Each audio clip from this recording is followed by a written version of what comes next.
Hello everyone. स्वागत है आपका इस online platform science by ST sir पर। तो फ्रेंड्स, इससे रिलेटेड कमेंट आ रहे थे कि सर हमने प्लांट टिश्यू किया था और एनिमल टिश्यू पे भी एक वीडियो या एक लेक्चर आप तैयार कीजिए, बना दीजिए। तो चलो आइए इस लेक्चर की शुरुआत करते हैं जय माँ सरस्वती का नाम लेकर। तो दोस्तों, आपने इस ऑनलाइन प्लेटफॉर्म या हमारा जो यूट्यूब चैनल है साइंस बाय एसटी सर, आपने इस चैनल को सब्सक्राइब करना है और लाइक करना है और शेयर करना है। और दोस्तों, बेल आइकन को प्रेस जरूर करना है ताकि समय समय पर जब भी आपको नया लेक्चर मिले तो आपको इस लेक्चर के बारे में या नई वीडियो जो आए तब आपको ये नई चीज़ें अपडेट होते रहे आप है। तो इसके बारे में आपने जरूर प्रेस आइकन बेल को प्रेस करना है। तो ये याद आप हमेशा रखना है। तो आइए हम शुरुआत करते हैं कि एनिमल टिश्यू क्या होता है। एनिमल टिश्यू, तो दोस्तों इसको हिंदी में बोलते हैं जंतु ऊतक। क्या बोलते हैं? जंतु ऊतक।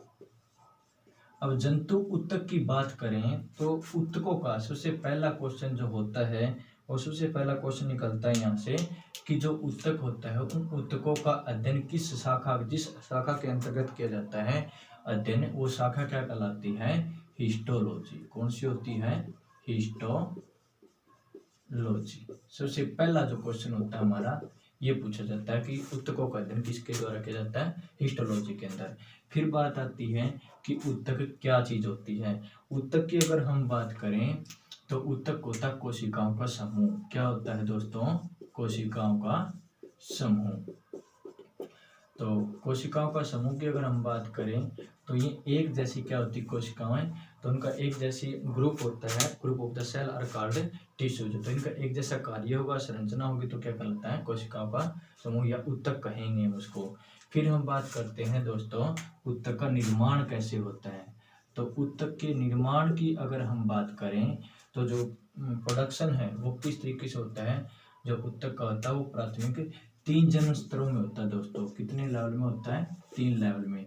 और ये लेवल क्या होती है? जो हमारा गर्भ होता है, गर्भ काल, उस गर्भ काल के दौरान 0 से 7 महीने तक का जो समय होता है उसके दौरान होता है। तो पहला हम बात करते हैं दोस्तों, तो पहला जो होती है हमारी एक्टोड्रम। कौन सी होती है? एक्टोड्रम। फिर हम बात करेंगे मेसोड्रम की, और फिर होता है हमारा एंडोड्रम।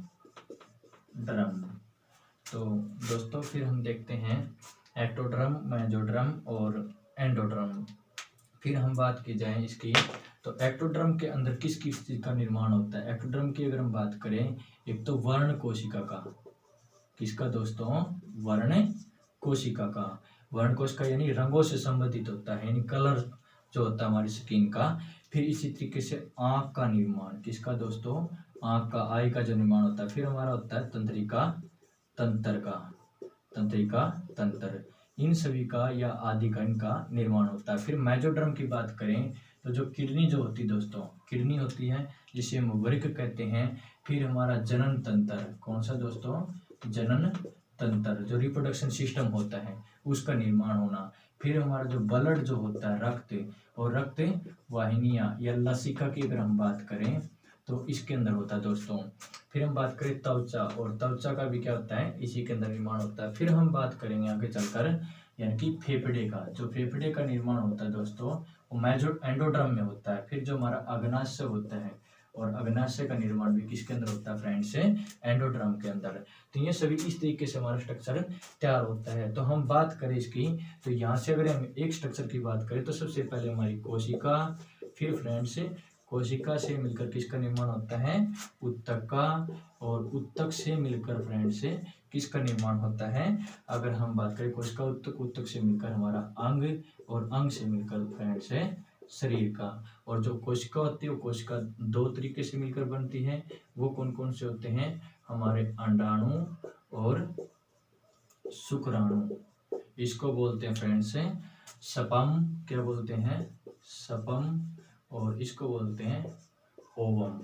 ये हमारा अंडाणु होता है। तो याद रखना, इस तरीके से हमारा सेल हो जाएंगे, सेल से टिश्यू, ऑर्गन और बॉडी, ये हमने याद रखना फ्रेंड्स से। तो यहाँ से हम देखेंगे, तो आगे चलते हैं हम, क्योंकि कार्य के आधार पर ऊतक कितने टाइप के होते हैं। तो फ्रेंड्स कार्य के आधार पे ऊतक हमारे 4 प्रकार के होते हैं। कितने होते हैं? 4 प्रकार के। तो आइए इन सभी को हम जानने की कोशिश, भरपूर कोशिश करते हैं फ्रेंड्स से। तो ऊतक क्या कितने टाइप्स के होते हैं? 4 टाइप के। 4 टाइप की अगर हम बात की जाए तो वह कौन कौन से होते हैं? पहला जो हमारा ऊतक है, फिर 2 नंबर, फिर हमारा 3 नंबर और फिर हमारा 4 नंबर फ्रेंड्स से। तो पहला जो ऊतक होता है करें, तो पहला ऊतक का नाम है एपिथीलियम। कौन सा होता है? एपिथीलियम। और इसका जो दूसरा नाम है फ्रेंड्स, वो है आपका उपकला ऊतक। कौन सा ऊतक है? उपकला ऊतक। और इंग्लिश में बोलते हैं फ्रेंड्स इसको एपिथीलियल। क्या बोलते हैं? एपिथीलियल। ये हमारा टिश्यू होता है भाई, एपिथेलियल टिश्यू। फिर हम इस टिश्यू के अंदर अगर हम बात करें, जो ये टिश्यू जो ऊतक है, ये क्या करता है? इस तरह का जो ऊतक होता है उसके अंदर क्या होती है? पुनरुद्भवन। कौन सी फ्रेंड है? पुनरुद्भवन। और पुनरुद्भवन होती है दोबारा जन्म लेने की क्षमता अधिक पाई जाती है। क्या पाई जाती है? पुनरुद्भवन जो क्षमता होती है वो फ्रेंड्स हमने याद रखना है कि अधिक पाई जाती है। फिर हम बात करते हैं और दूसरा कार्य क्या होता है? इस ऊतक का जो प्रमुख कार्य होता है फ्रेंड्स, वो क्या करता है कि अंगों को सुरक्षा देने में मदद करता है। कौन सा ऊतक है? एपिथेलियम ऊतक है। फिर हम बात करते हैं फ्रेंड्स, हमने 2 बातें इनके अंदर जानी है। एपिथेलियम, यहाँ से क्वेश्चन आता है कि एपिथेलियम ऊतक को किस दूसरे ऊतक के नाम से जाना जाता है। तो फ्रेंड्स कौन सा? हमारा उपकला ऊतक से। तो वो हमने याद रखना जरूरी है। फिर हम बात करते हैं इसकी जो पाचक पदार्थ जो होते हैं इस ऊतक के अंदर क्या होता है? पाचक पदार्थों का श्रावण। पाचक जो पदार्थों का श्रावण करता है, श्राव करने में, और हार्मोन्स का फ्रेंड्स, जो हार्मोन्स होते हैं उसका श्रावण करना किसका कार्य है? हार्मोन्स का उत्सर्जन करता है। क्या करता है फ्रेंड्स? एग्जर्शन करता है हार्मोन्स को, पाचक पदार्थों को। तो ये इसके मेनली कार्य है उपकला ऊतक है। तो दोबारा जन्म लेने की क्षमता अधिक होती है, प्रमुख कार्य होता है इसका अंग को सुरक्षा प्रदान कार्य करने करता है। और यह क्या करता है दोस्तों? संवेदना में फ्रेंड्स क्या करता है ये? संवेदना संग्रहण, यानी क्या करता है? जो संवेदनाएं होती है वो हमारी, यानी कि जैसे हमारे दर्द का एहसास होना, इस तरीके से क्या होती है? हमारी संवेदनाएं होती। तो संग्रहण करना भी कार्य किसका है? इन ऊतकों के द्वारा होता है। फिर हम फ्रेंड्स इन ऊतकों के एग्जाम्पल पढ़ेंगे कौन कौन से होते हैं। फिर हम पढ़ते हैं, यानी सबसे पहले हम बात करें जैसे कार्निया हो गया। क्या हो गया? कार्निया, जो आंख का एक भाग होता है फ्रेंड्स। क्या होता है दोस्तों? कार्निया एक कार्निया आंख का होता है कार्निया। फिर हम बात करते हैं जैसे बक्कल कैविटी, जिसको हम कहते हैं मुख गुहा। क्या बोलते हैं? मुख गुहा फ्रेंड्स, मुख गुहा, कार्निया। फिर हम बात करते हैं जैसे फ्रेंड्स त्वचा। कौन सा होता है? त्वचा और स्वेद ग्रंथियां। कार्निया, मुख गुहा, त्वचा, स्वेद ग्रंथियां, ये क्या पाई जाती? त्वचा के अंदर स्वेद ग्रंथियां पाई जाती है, जो पसीने का एक्सर्शन करती है, उत्सर्जन करती है। तो ये सभी जो भाग हैं, इन सभी के ऊपरी भागों पर मौजूद होता है कौन सा ऊतक? एपिथेलियम ऊतक। प्रमुख कार्य क्या होता है? अंगों को सुरक्षा प्रदान करने का कार्य करते। कौन सा ऊतक फ्रेंड्स? एपिथेलियम या उपकला ऊतक। फिर आगे पढ़ते हैं हम, जो दूसरे नंबर का ऊतक है वो हम जानेंगे फ्रेंड्स। वो दूसरा ऊतक जो टिश्यू था उसका नाम क्या था? उसका नाम है कनेक्टिव टिश्यू। कौन सा फ्रेंड्स?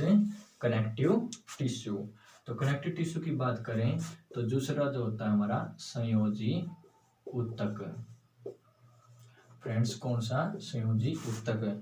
और इंग्लिश में इसको कौन सा बोलते हैं? Connective tissue. कौन सा बोलेंगे फ्रेंड्स? Connective tissue. इसका मेनली इस ऊतक का क्या कार्य रहता है दोस्तों? इस उत्तक का कार्य होता है, संयोजी उत्तक क्या करता है, ये शरीर के सबसे बड़े हिस्सा जो होता है, सबसे अधिक भाग को घेरने का कार्य करता है। क्या करता है फ्रेंड्स, घेरने का। कितना परसेंट हिस्सा, लगभग 30% हिस्सा को। और इसका प्रमुख कार्य क्या होता है फ्रेंड्स, यह उत्तक क्या करता है, शरीर के अंगों को जोड़े रखने का कार्य करता है। क्या करता है, शरीर के अंगों को जोड़ने का कार्य करता है। और मेनली क्या होता है, इसी यहाँ से क्वेश्चन उठता है कि रक्त किस प्रकार का उत्तक फ्रेंड्स है।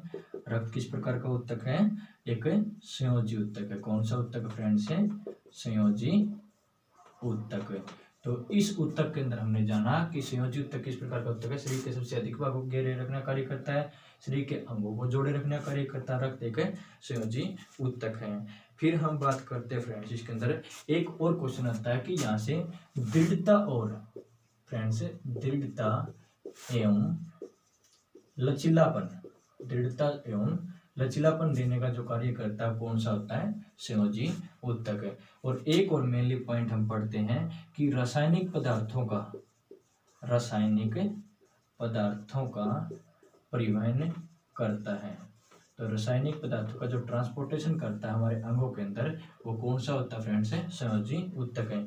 वो कौन कौन से अंगों के अंदर करता है, रासायनिक पदार्थों का कौन कौन से अंगों के अंदर करता है। जैसे हमारी हड्डियां हैं, अस्थि, ठीक है, उपास्थि, ठीक है, स्नायु, कंडरा, स्नायु को बोलते हैं टेंडन, फिर हमारा होता है टेंडन, और एक होता है हमारा यानी कंडरा, उपास्थि, जिसे कार्टिलेज बोलते हैं, और बोन्स। इनके अंदर क्या करता है, पेशियों के अंदर इन दोस्तों ये क्या करता है, रासायनिक पदार्थों का ट्रांसपोर्टेशन करने का कार्य करता है। ये सभी इसके एग्जाम्पल है किसके, संयोजी उत्तक के। फिर हम जानेंगे फ्रेंड्स जो 3 नंबर का है वो कौन कौन सा है, 3 नंबर का पेशीय उत्तक। कौन सा फ्रेंड्स है, पेशीय उत्तक। पेशीय उत्तक की अगर हम बात करेंगे फ्रेंड्स तो पेशीय उत्तक हम जानेंगे 3 नंबर का हमारा है मस्कुलर टिश्यू। कौन सा होता है, पेशीय उत्तक, मस्कुलर टिश्यू। मस्कुलर टिश्यू की अगर हम बात करें तो ये फ्रेंड्स हम जानेंगे पेशीय उत्तक। ये पेशीय उत्तक क्या होता है, जो मांसपेशियां होती है इसी उत्तक की बनी होती है। इन्हीं उत्तकों के द्वारा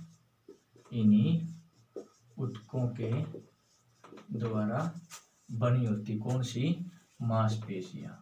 कौन सी, जो मांसपेशियां होती है और इन्हीं उत्तकों के द्वारा बनी होती है फ्रेंड्स। फिर हम बात करें पेशीय उत्तक, जो उत्तक होते हैं अंगों को जो गति प्रदान करने का कार्य करता है, या शरीर हिलना डुलना, शरीर का गमन करना, किस उत्तक का कार्य है, शरीर का गमन करने का कार्य कौन करता है, ये पेशीय उत्तक करता है। तो पेशीय उत्तक दोस्तों 3 टाइप का होता है। कितने टाइप का होता है पेशीय उत्तक, 3 टाइप का। तो 3 टाइप का कौन कौन सा होता है, एक तो होता है रेखित पेशीय उत्तक। कौन सा उत्तक, रेखित पेशीय उत्तक। फिर होता है फ्रेंड्स अरेखित पेशीय उत्तक, और एक होता है हमारा हृदय पेशीय उत्तक है। इसको बोलते हैं फ्रेंड्स इंग्लिश में स्ट्रेटेड मस्कुलर टिश्यू। इसको बोलेंगे अनस्ट्रेटेड मस्कुलर टिश्यू, और ये हो जाएगा कार्डियक मस्कुलर टिश्यू। ये हमने फ्रेंड्स याद रखना है। तो इसके अंदर हम बात करेंगे अरेखित के अंदर क्या होती है, इसके अंदर कौन सी होती है, ऐच्छिक पेशियां पाई जाती है। कौन सी पाई जाती है, ऐच्छिक पेशियां पाई जाती है रेखित पेशीय उत्तक के अंदर। फिर हम बात करें ऐच्छिक पेशियां पाई जाती है तो हमारी इच्छा के अनुसार अपने हिसाब से कार्य करता है। क्या करते हैं, अपने हिसाब से, यानी जीव का पूरा क्या होता है इस पर दोस्तों, जीव का पूरा नियंत्रण होता है। क्या होता है, जीव का पूरा नियंत्रण होता है। तो यहाँ पे हमने रेखित पेशीय उत्तक याद रखना है। अरेखित पेशीय उत्तक कौन सा होता है, इसमें अनैच्छिक है। कौन सी पाई जाती है दोस्तों, अनैच्छिक पेशी। कौन सी, अनैच्छिक पेशी। इस पर जीव का पूरा नियंत्रण नहीं होता। क्या नहीं होता, इस पर जीव का पूरा कंट्रोल नहीं होता है। और इससे क्या होता है, जो हृदय पेशी कार्डियक मस्कुलर जो टिश्यू होता है, इसमें क्या होता है, जो इन ऊतकों के द्वारा जो हृदय बना होता है, हमारा जो हार्ट है वो किन ऊतकों के द्वारा बनता है, हृदय पेशी ऊतक के द्वारा। और इसके अंदर कौन सी पेशियां पाई जाती फ्रेंड्स है, अनैच्छिक पेशियां। और अनैच्छिक पेशियों की बात करें तो यानी कि इस पर जीव ये हृदय हमारा अपने हिसाब से, हृदय अपने हिसाब से कार्य करता है। हृदय ये पेशियां कभी भी रेस्ट नहीं लेती। फिर अरेखित पेशियां और रेखित पेशियां। अरेखित की बात करें तो अनैच्छिक पेशियां जीव का पूरा नियंत्रण नहीं होता। अरेखित की बात करें तो इसके अंदर कौन कौन सी आती है, तो जैसे आंत, हमारी स्मॉल इंटेस्टाइन या लार्ज इंटेस्टाइन, ये अपने आप चलती रहती है, अपने आप पाचन करती रहती है, इस पर कोई भी हमारा कंट्रोल नहीं होता। जैसे हमारे फेफड़े हैं, हवा को क्या करते रहते हैं, छानते रहते हैं, सांस लेते हैं जाता, तो हमारे इस पे ऊपर कोई कंट्रोल नहीं होता। अब जैसे किडनी हो गई हमारी, जिसे हम वृक्क कहते हैं, और जैसे मूत्र है, मूत्रवाहिनियां है, ब्लड का फ्लो होना है, तो ये सारे के सारे क्या होते हैं, हृदय का धड़कन आना, छींके आने, सभी के सभी किसके अंदर रहते हैं, अरेखित पेशियों के अंदर है। और रेखित पेशियां ऐच्छिक पेशियां जो अपने आप है, यानी ऐच्छिक पेशी की अगर हम बात करें तो इस पर जीव का जैसे मेनली हम बात करते हैं, तो जैसे रेखित पेशियां फ्रेंड्स कौन सी है, रेखित पेशियां। इसमें क्या करते हैं हम, अंगों को गति प्रदान करना, जो अंगों को गति प्रदान करने का कार्य करता है वो कौन सा होता है, रेखित पेशीय ऊतक। कौन सा फ्रेंड्स है, रेखित पेशीय ऊतक, अंगों को गति प्रदान करना। और फिर हम कह सकते हैं जैसे अंग मुड़ना, अंग हमारे द्वारा मुड़ते ना, अंगों का मुड़ना, अंगों का जब मुड़ना होता है, अंगों को गति प्रदान करना, वो किस ऊतक के द्वारा होता है फ्रेंड्स है, रेखित पेशीय ऊतक से। तो ये हमने इस तरीके से याद रखना है। और अंग मुड़ना और पेशियों का निर्माण होना रेखित पेशियों के अंदर होता है। पेशियों का निर्माण, पेशियों का निर्माण भी किसके अंदर होता है, या हमारी मांसपेशियों का जो थकान का कार्य होता है, जो थकान होती है वो किसके द्वारा होती है, रेखित पेशीय ऊतकों के अंदर होती हैं। फिर आइए फ्रेंड हम यानी कि इस तरीके से फोर्थ नंबर पे पहुंच जाते हैं। फोर्थ नंबर का हमारा जो टिश्यूज है, एनिमल टिश्यू, वो कौन सा रहेगा फ्रेंड्स है, आइए हम उसके बारे में और जानते हैं।